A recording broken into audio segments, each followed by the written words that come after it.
Hello friends, I am here with another video of number system. यार अगर आपने पहली वीडियोस नहीं देखी है ना तो वो जाके देख लो। मैंने इससे पहले ऑपरेशंस ऑन सेट्स और सेट्स के ऊपर वीडियो बनाई है, तो जब तक वो क्लियर नहीं होगा ना तो यार आगे की वीडियो देखने का कोई फायदा नहीं। ठीक है, तो अगर नहीं देखी है तो प्लीज देख लो, और अगर देख ली है तो बढ़िया है, आगे स्टार्ट करते हैं। तो आज हम पढ़ेंगे नंबर सिस्टम। तो नंबर सिस्टम वैसे तो कि हम बचपन में पढ़ लेते हैं, हमें पता होता है नेचुरल नंबर्स क्या होते हैं, इंटीजर्स क्या होते हैं। तो रिवीजन पर्पस के लिए और एक बार देख लेते हैं यहाँ दोबारा क्या होता है। ठीक है, क्योंकि हम रियल एनालिसिस में क्या करेंगे, जो चीजें हम पहले पढ़ चुके हैं ना उन्हें दोबारा एनालाइज करना। ठीक है, उनका ही एनालिसिस है कि वो चीजें ऐसी थी तो क्यों थी। ठीक है, तो अभी आपको थोड़ा थोड़ा लग रहा होगा कि यार ये तो पढ़ रखा है, ये तो पढ़ रखा है। एक बार आप चले जाओ, ठीक है, एक बार इन सबको ऐसे ही देख लो, फिर आपका कंटेंट आएगा अच्छा वाला जो आपने पहले नहीं देखा होगा। तो नंबर सिस्टम में सिंपली आपको पता है सेट एन क्या होता है। Set N set of natural numbers, Z set of integers number. तो नेचुरल नंबर्स कहाँ से होते हैं, जल्दी जल्दी करेंगे हम लोग ये सब। तो ठीक है, तो नेचुरल नंबर्स हमारे 1 से स्टार्ट होंगे, 1 2 3 और ये हमारे इनफाइनाइट तक जाएंगे। ठीक है, अगर मैं इंटीजर्स को बोलूं तो इंटीजर्स को z से रिप्रेजेंट करते हैं। ठीक है, तो इंटीजर्स हमारे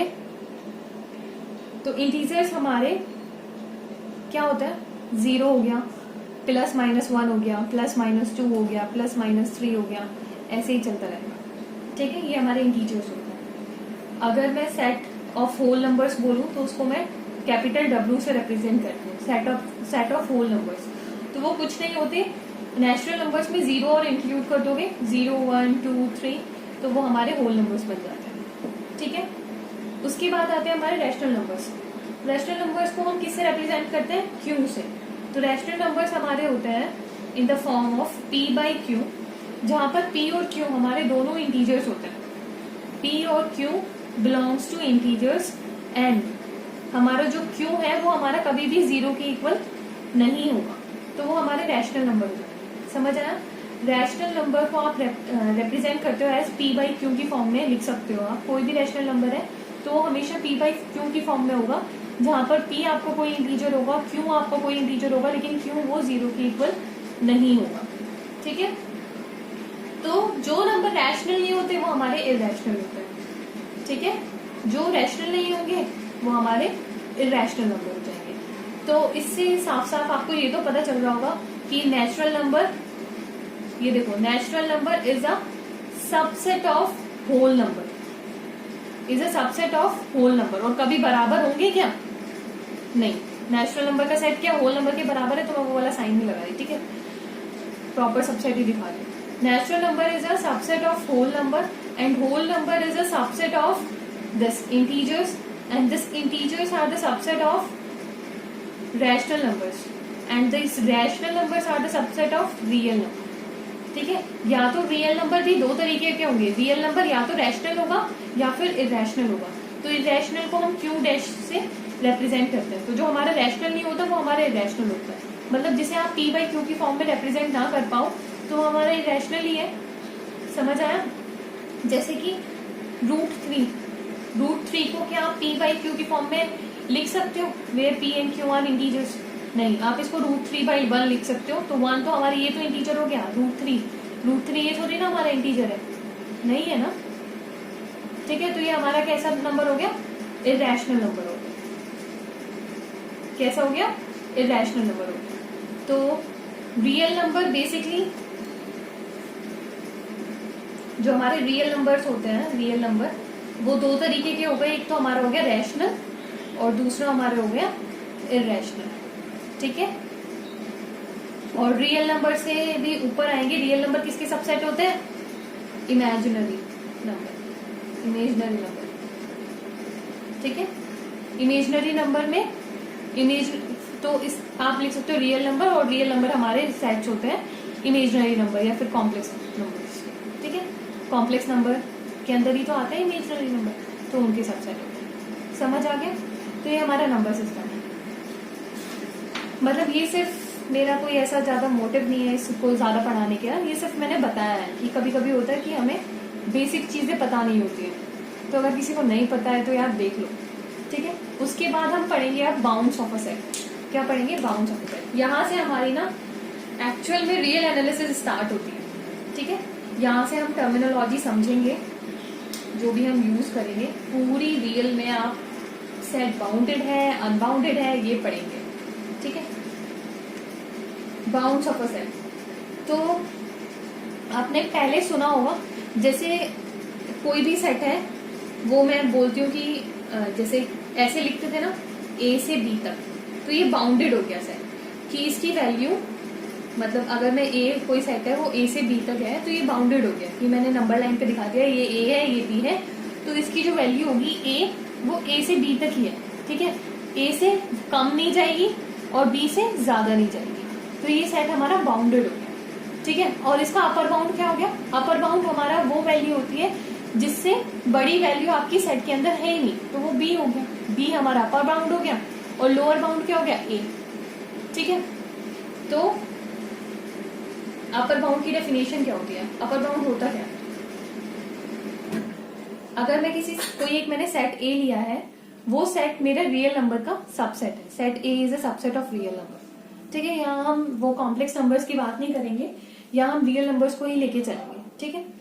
तो रियल नंबर्स के सारे बाकी अगर मैं कॉम्प्लेक्स नंबर को हटा दूं तो जितने भी नंबर्स हैं वो सारे मेरे रियल नंबर के सबसेट्स तो होंगे ही ना, तो ए मेरा रियल नंबर का सबसेट है।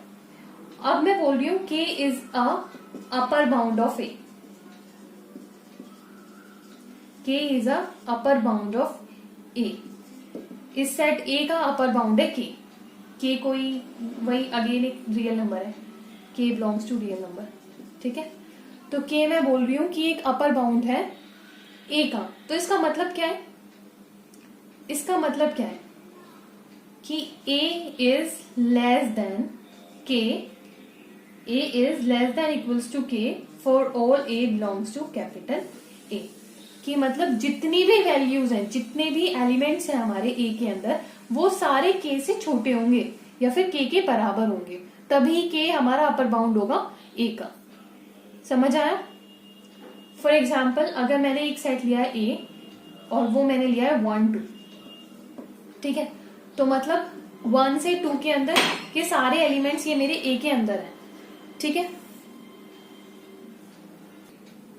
तो मैंने इसमें एग्जांपल मैं ले रही हूँ कि 1 2, ठीक है। सेट ए है मेरा 1 से 2 तक, 1 भी इंक्लूडेड है और 2 भी इंक्लूडेड है। आपको इस मतलब ब्रेसेस तो पता होंगे ना इनका मतलब, ये मेरा क्लोज ब्रैकेट होता है, तो इसका मतलब है वो जिसके साथ भी मैं लगा रही हूँ वो एलिमेंट मेरा है सेट के अंदर।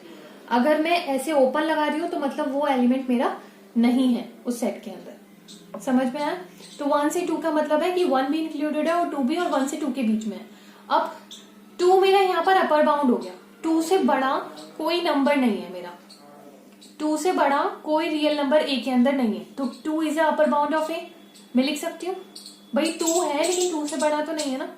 ऐसे ही मैं 3 लिख सकती हूँ, 3 is upper bound of A, क्योंकि आप लिख सकते हो A is less than equals to 3 for all A belongs to capital A. आप देख लो इसके अंदर जितने भी एक्स आएंगे या ए आएंगे 1 से 2 के बीच में, वो सारे मेरे 3 से तो छोटे होंगे ना, तो 3 भी मेरा क्या हो गया? अपर बाउंड ऑफ ए हो गया। 2 मेरा क्या हो गया? अपर बाउंड ऑफ ए हो गया।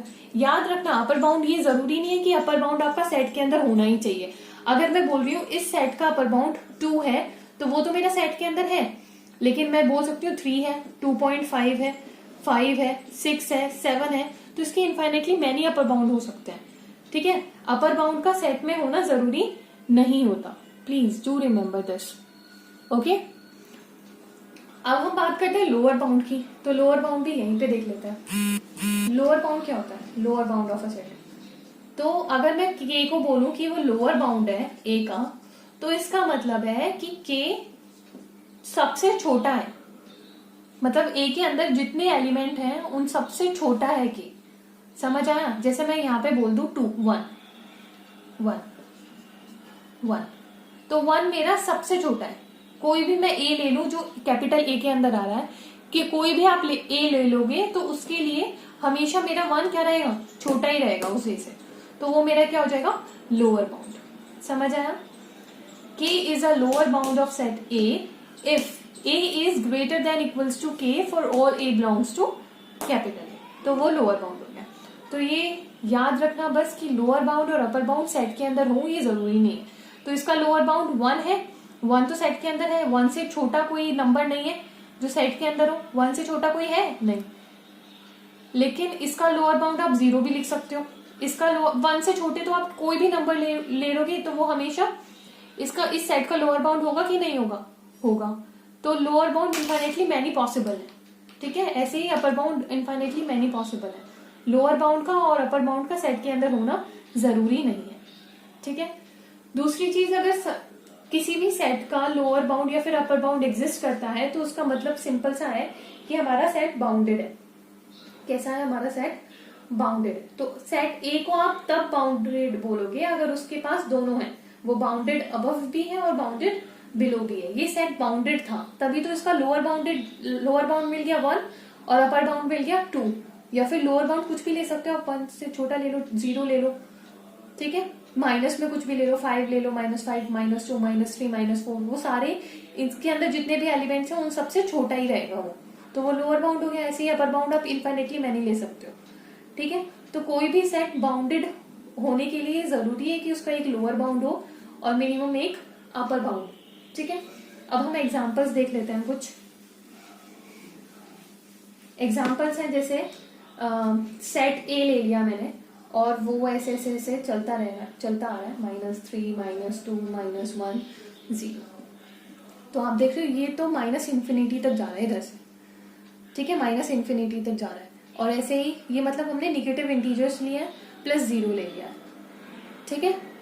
तो आप इसका बताओ अपर बाउंड क्या है? अपर बाउंड आप 0 भी लिख सकते हो क्योंकि 0 से बड़ा इसके अंदर कोई एलिमेंट है ही नहीं। 0 भी लिख सकते हो। अगर मैं अपर बाउंड की बोलूं, अपर बाउंड, तो वो मेरा 0 भी हो गया और 0 से बड़ा कोई भी नंबर मैं ले सकती हूँ, 0.5, 0.9, 1, 2, 3, मतलब infinitely many upper bound possible है।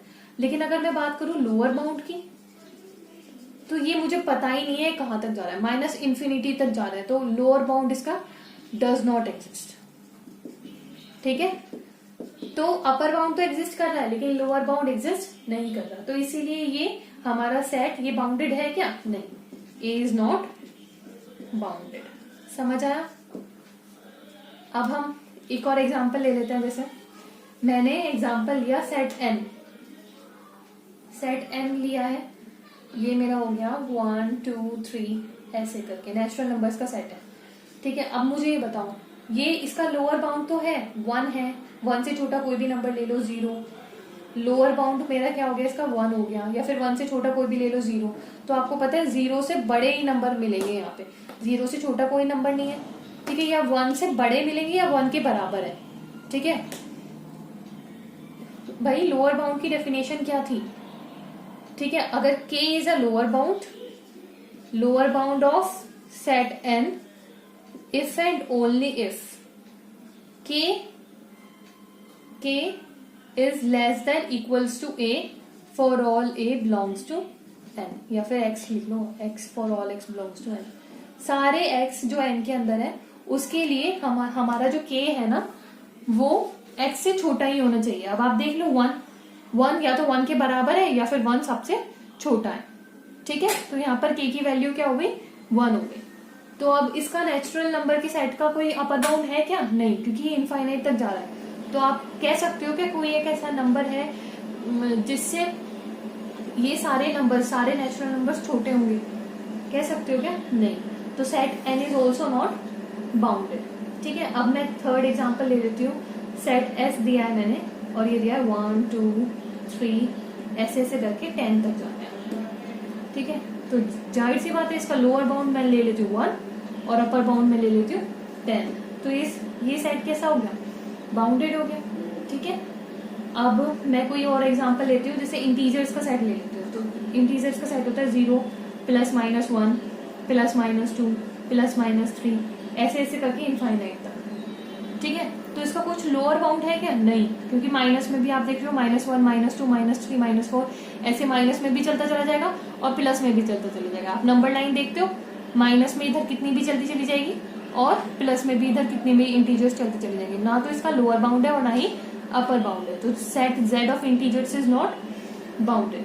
ठीक है, अगर मैं रैशनल नंबर्स की बात करूं तो वो भी नहीं है बाउंडेड, उसका भी आप देखोगे ना तो लोअर बाउंड एग्जिस्ट करता है ना ही अपर बाउंड एग्जिस्ट करेगा। और रियल नंबर के सेट को बोलूं तो वो भी नहीं है बाउंडेड। ठीक है, समझ आया, वो भी नहीं है बाउंडेड। और वैसे भी यार कि रियल नंबर तो फिर भी काफी बड़ा सेट हो गया, अगर नेचुरल नंबर ही बाउंडेड नहीं है तो नेचुरल नंबर किसका सबसेट है? नेचुरल नंबर होल नंबर का सबसेट है और होल नंबर इंटीजर्स का सबसेट है, ये सब तो बाउंडेड होंगे ही नहीं ना, रैशनल नंबर्स और फिर रियल नंबर, यही है ना। जब यही बाउंडेड नहीं है तो ये कैसे बाउंडेड हो जाएगा? ठीक है, जब ये इनफाइनाइट तक जा रहे हैं। अच्छा, एक एग्जांपल और लेते थे, एस मैंने कोई एक एग्जांपल लिया ऐसे 1, फिर मेरा ये 1/2, फिर 1/3, फिर 1/4, ऐसे ऐसे करके ये इनफाइनाइट तक जा रहा है, मतलब 1 में कुछ लेके आ रहे हो। तो ये बताओ ये बाउंडेड है कि नहीं? ये बाउंडेड है, क्योंकि आपको पता है ये 1/2 1/3 ये 0 और 1 के बीच में आएगा, और जैसे ये 1/∞ चलता चला जाएगा ना, 1/∞ की तरफ जाएगा, जैसे हम आगे इंफिनिटी की तरफ जा रहे हैं तो ये वैल्यू 0 की तरफ जाएगी, ये ऐसे जा रहा है। ठीक है, तो इसका लोअर बाउंड हो गया 0, तो ये 0 से छोटा इसमें कोई नंबर नहीं है, और इसका अपर बाउंड क्या हो गया 1 हो गया, तो ये हमारा सेट क्या है? बाउंडेड है। ठीक है, अब आता है, अब हम पढ़ेंगे प्रॉपर्टीज, प्रॉपर्टीज ऑफ बाउंड्स। ध्यान से सुनना ये प्रॉपर्टीज। ठीक है, तो हमारी पहली प्रॉपर्टी होती है कि if a set has one upper bound then it has infinite number of upper bounds. समझ आया कि अगर मैं बोल रही हूँ सेट ए के पास ए का अपर बाउंड है के, ठीक है, अपर बाउंड है के, सेट ए का अपर बाउंड है के, मतलब अगर मैं बोल रही हूँ इस प्रॉपर्टी में कि अगर सेट के पास कहीं एक अपर बाउंड है ना तो उसके पास इनफाइनाइटली मैनी अपर बाउंड है, क्योंकि अगर मैं मान लेती हूँ वो एक अपर बाउंड मेरा के है, ठीक है, तो के से बड़े जितने भी रियल नंबर्स होंगे, ठीक है, एक्स इज ग्रेटर देन के, ठीक है, और x belongs to real number, तो जितने भी इससे बड़े रियल नंबर होंगे, के से बड़े जितने भी रियल नंबर्स होंगे वो सारे मेरे एक ही अपर बाउंड होंगे, तो एक्स क्या हो जाएगा?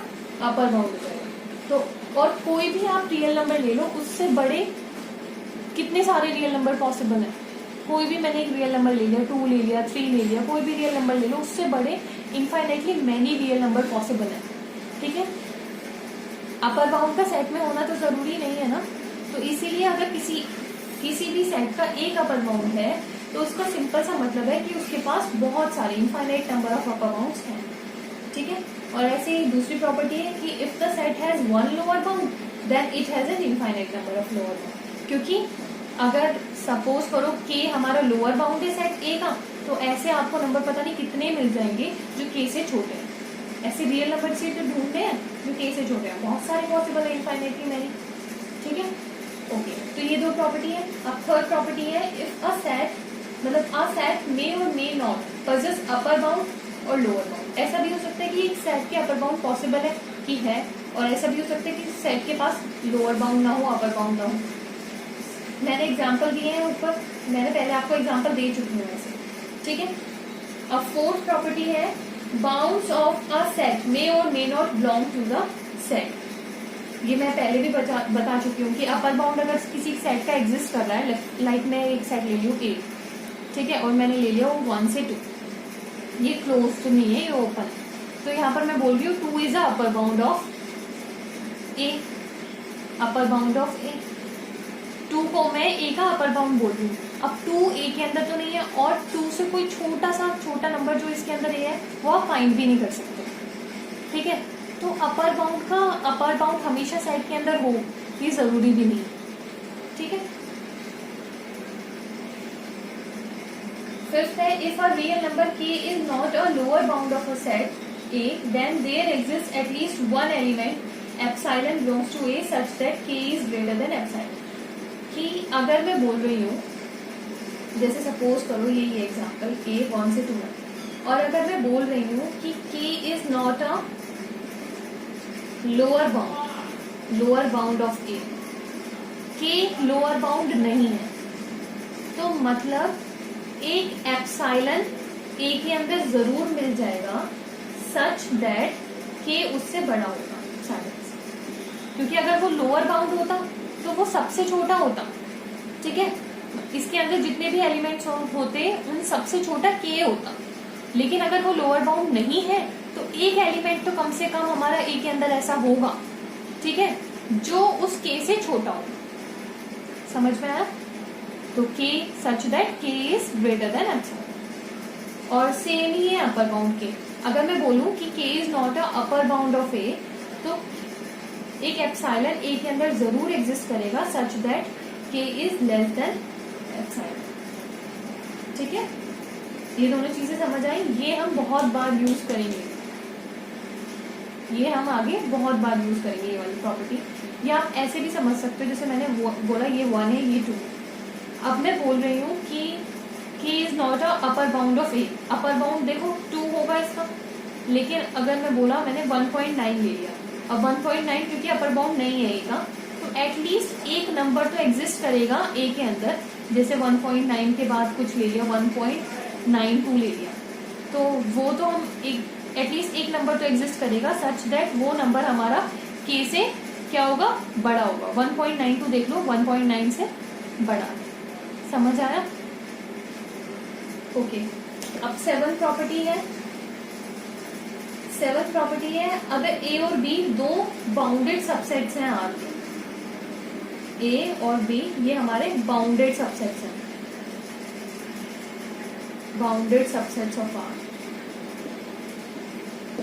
ठीक है, तो ए यूनियन बी या फिर ए इंटरसेक्शन बी, ये दोनों भी हमारे बाउंडेड होंगे। समझ आया? अगर ए और बी बाउंडेड है तो ए यूनियन बी और ए इंटरसेक्शन बी भी हमारे बाउंडेड होंगे, ठीक है। और लास्ट प्रॉपर्टी है हमारी, अगर ए और बी दो सबसेट्स हैं आर के,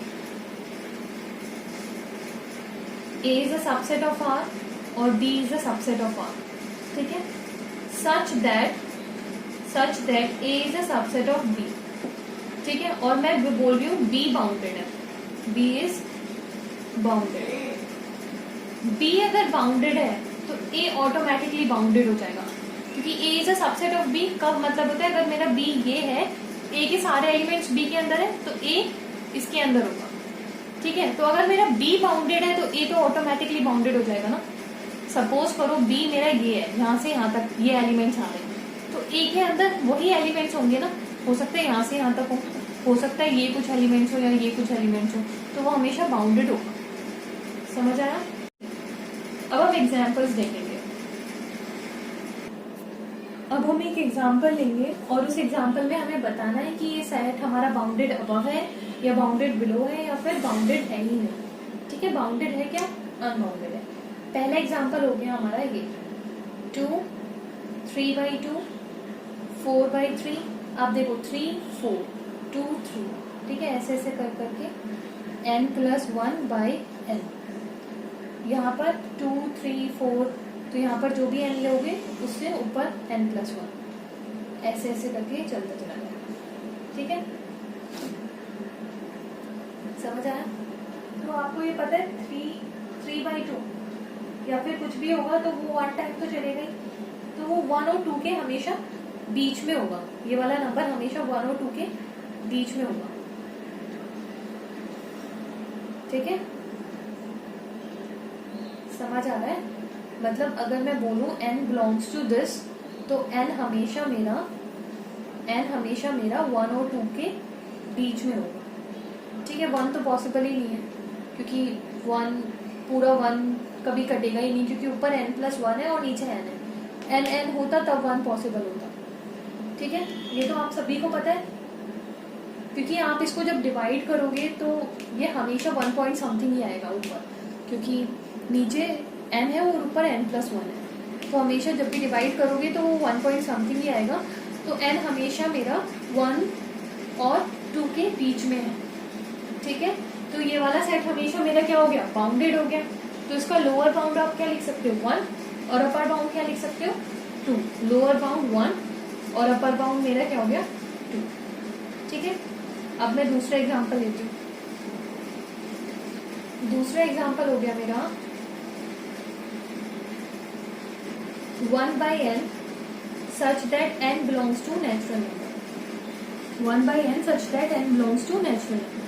तो अब नेचुरल नंबर ये सेट कैसा होगा, अगर मैं सेट एक बोलूँ इसको तो ये सेट होगा 1/1, 1/2, 1/3, 1/4, 1/5, 1/6 ऐसे ऐसे चलते चलते गए। जब ये 1/∞ की तरफ जाएगा तो 1/∞ 0 की तरफ जाएगा ना, तो ये हमेशा अगर मैं बोलूँ n बिलोंग्स टू दिस है तो वो n मेरा हमेशा 0 और 1 के बीच में होगा। 0 तो कभी होगा ही नहीं, 1 हो जाएगा। 0 और 1 के बीच में। अगेन ये वाला सेट भी मेरा क्या हो गया बाउंडेड हो गया। इसका लोअर बाउंड क्या हो गया 0 और इसका अपर बाउंड क्या हो गया 1, क्योंकि 1 से बड़ा इसके अंदर कोई नंबर नहीं मिलेगा और 0 से छोटा कोई नंबर नहीं मिलेगा। तो 0 लोअर बाउंड हो गया और अपर बाउंड मेरा 1 हो गया। ठीक है, एक और एग्जांपल ले लेते हैं।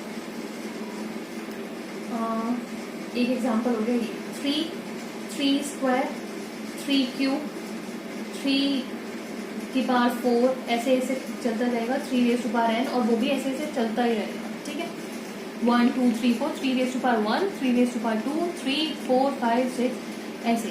तो आपको पता है ये पावर बढ़ती रहेगी, ये पावर बढ़ती रहेगी। तो ये बाउंडेड बिलो तो है, आपको पता है 3 से छोटा कुछ नहीं आएगा। आप 3 की कितनी बार भी मल्टीप्लाई करो, पहले एक बार की थी, फिर 2 बार की, फिर 3 बार की, तो ये तो एक पॉजिटिव नंबर है और बढ़ता चला जाएगा। ठीक है, और कहाँ तक बढ़ेगा उन्हें पता भी नहीं।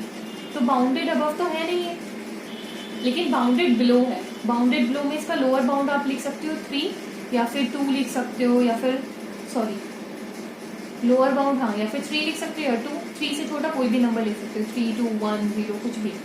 इनफाइनिटली मैनी लोअर बाउंड पॉसिबल है, लेकिन अपर बाउंड पॉसिबल है नहीं। ठीक है, तो ये वाला सेट हमारा बाउंडेड नहीं है। अब हम एक एग्जांपल लेते हैं, फोर्थ वो है ऐसे -1 -2 फिर हमने -3 ले लिया, फिर 4 ऐसे से करके -1 रेज़ टू पावर n और n। अब देखो ये हमारा है कि माइनस में हम माइनस में भी जा रहे हैं, मतलब -1 ले लिया, फिर -3 ले लिया, और इधर प्लस में भी जा रहे हैं, 2 ले लिया, 4 ले लिया, ठीक है, 6 ले लिया, ऐसे ऐसे चलता रहेगा, 8 ले लिया, और इधर -5 ले लिया। तो ना तो इसका लोअर बाउंड पॉसिबल है, क्योंकि आप नहीं बता सकते ये कितना छोटा जा रहा है, और ना ही इसका अपर बाउंड पॉसिबल है। तो ये वाला सेट हमारा बाउंडेड है क्या? ये वाला सेट हमारा बाउंडेड है क्या? नहीं है। Set is not bounded, is neither bounded below not bounded above. अब हम फिफ्थ एग्जाम्पल लेते हैं, -1 -1/2 -1/3 -1/4 ऐसे ऐसे करते चले जाएंगे। तो आपको भी ये पता है ये 0 से -1 के बीच में जाएगी वैल्यू। ठीक है, -1/2 -1/3 -1/4 ये हमारी कहाँ से जाएगी?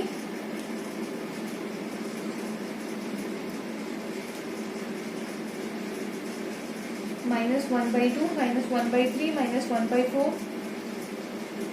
ठीक है, तो ये हमारा जो सेट हो जाएगा वो बाउंडेड हो जाएगा। हो जाएगा कि नहीं हो जाएगा? ये सेट हमारा बाउंडेड हो जाएगा। अपर बाउंड इसका क्या हो जाएगा? 0, क्योंकि 0 से बड़ा तो कोई नंबर है ही नहीं, माइनस में है सारे नंबर। और लोअर बाउंड क्या हो जाएगा? -1। -1 से छोटा कोई नंबर नहीं मिलेगा आपको। ठीक है,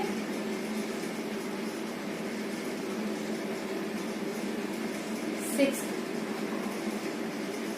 1 प्लस -1 raise to power n over n, और n मेरा है नेचुरल नंबर। ठीक है, तो ये कैसा आएगा? इसमें ये आएगा 1। अगर मैं 1 रखूं यहाँ पे तो 1 -1, तो ये हो जाएगा 0। फिर 1 यहाँ पे 2 रख दूं मैं तो ये प्लस हो जाएगा, 1 + 1/2। 3 रखूं तो माइनस हो जाएगा, 1 - 1/3। 4 रखूं तो प्लस हो जाएगा, 1 + 1/4, 1 - 1/5। तो ऐसे ही 1 में से प्लस होने वाले तो प्लस होते चले जाएंगे, 1 मतलब पॉजिटिव वाले हो जाएंगे 1 + 1/2, 1 + 1/4, 1 + 1/6 आएगा, 1 + 1/8 आएगा, ऐसे ऐसे चलते चले जाएंगे। और माइनस वाले कैसे हो जाएंगे, 1 - 1 ये तो हमारा हो गया 0, ठीक है। ये 1 में से 1/3 करेंगे, 1 में से 1/5 करेंगे, 1/9 करेंगे, लेकिन हमेशा 1/समथिंग होगा ना नेचुरल नंबर, तो वो हमेशा 1 से तो छोटा ही होगा ना, वो हमेशा 1 से तो छोटा ही होगा, तो मतलब 0 से छोटा तो कोई नंबर आएगा ही नहीं, ठीक है। तो इसका लोअर बाउंड क्या हो जाएगा 0, और अपर बाउंड क्या हो जाएगा ये 1/2, 1/4। मैक्सिमम कितना आ सकता है, मैक्सिमम 1/2 पॉसिबल है, फिर तो छोटा ही होता चला जा रहा है, तो 1 + 1/2 कितना हो गया 3/2, ठीक है। तो n हमेशा हमारा 0 से 3/2 के बीच में होगा, तो ये लोअर बाउंड भी एग्जिस्ट करता है इसका और अपर बाउंड भी एग्जिस्ट करता है, समझ आ गया ना, ठीक है। अगर आपको कोई भी डाउट हो ना तो प्लीज मुझे कमेंट सेक्शन में कमेंट कर देना कि इस क्वेश्चन में या फिर एग्जाम्पल में डाउट है, सो दैट मुझे पता चले और मैं फिर नेक्स्ट वीडियो में वो क्लियर कर दूंगी, या फिर कमेंट सेक्शन में वहीं पे आप लोगों को क्लियर कर दूंगी, ठीक है। एक और एग्जाम्पल ले लेते हैं, लास्ट एग्जाम्पल, और फिर आप बाकी एग्जाम्पल्स कर लेना। If you have any doubt ना तो प्लीज कमेंट सेक्शन में कमेंट कर देना, अदरवाइज मुझे कैसे पता चलेगा आपको कोई डाउट होगा तो, ठीक है। तो 7th एग्जाम्पल में एक और ले लेती हूँ, मैंने मैक्सिमम एग्जाम्पल्स जितने मैं ले सकती थी मैंने लिए हैं। sin π/6, sin 2π/6, sin 3π/6, ऐसे ही ऐसे ऐसे करके sin nπ/6। अब सब कुछ छोड़ो, ये भी चलता ही जा रहा है आगे, ठीक है। अब आपको मुझे पता हो तो होगा ही कि sin थीटा की वैल्यू हमेशा मेरा -1 से 1 के बीच में होती है, पता है कि नहीं है, पता है ना कि sin थीटा की वैल्यू हमेशा मेरी -1 से 1 के बीच में आती है, तो कुछ सोचना ही नहीं है कि थीटा कुछ भी हो, ठीक है। यहाँ पे थीटा मेरा ना मतलब कुछ भी हो सकता है, कोई भी रियल नंबर हो सकता है, तो ये वाला सेट हमेशा मेरा बाउंडेड होगा। लोअर बाउंड आप -1 रख दो और अपर बाउंड आप 1 रख दो, ठीक है। इसी के साथ मैं ये वीडियो यहीं पे खत्म कर रही हूँ। अगर कोई डाउट हो तो प्लीज कमेंट सेक्शन में कमेंट कर लो, फिर नेक्स्ट वीडियो में हम सुप्रीमम और इन्फीमम से स्टार्ट करेंगे, ठीक है। Okay, thank you.